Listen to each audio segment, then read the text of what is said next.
ইরানে চলমান অস্থিরতার জন্য মার্কিন প্রেসিডেন্ট ডোনাল্ড ট্রাম্পকে দায়ী করেন দেশটির সর্বোচ্চ নেতা আয়াতুল্লাহ আলী খামেনি। এরপরই ট্রাম্প প্রতিউত্তরে বলেন, ইরানের শাসন ব্যবস্থার পরিবর্তনের সময় এসে গেছে।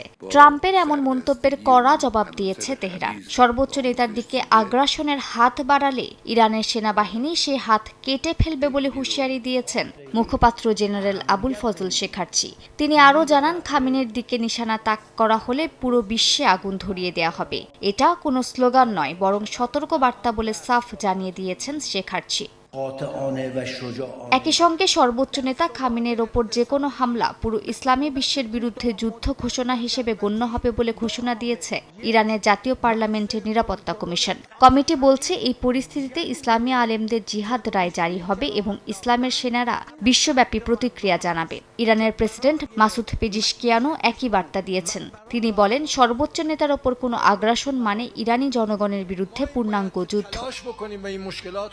ইরানে মানবাধিকার পরিস্থিতির অবনতির প্রেক্ষাপটে শুক্রবার জরুরি বিশেষ অধিবেশন ডেকেছে জাতিসংঘ মানবাধিকার পরিষদ। ব্রিটেন, জার্মানি, আইসল্যান্ড, মলদোভা ও নর্থ মেসিডোনিয়ার অনুরোধে এই অধিবেশন আহ্বান করা হয়। পরিষদের সভাপতির কাছে পাঠানো চিঠিতে 5 দেশ বিশ্বাসযোগ্য প্রতিবেদন উদ্ধৃত করে দেশ জুড়ে সহিংসতা, বিক্ষোভকারীদের উপর দমন-পীড়ন এবং আন্তর্জাতিক মানবাধিকার আইনের লঙ্ঘনের অভিযোগ তোলে।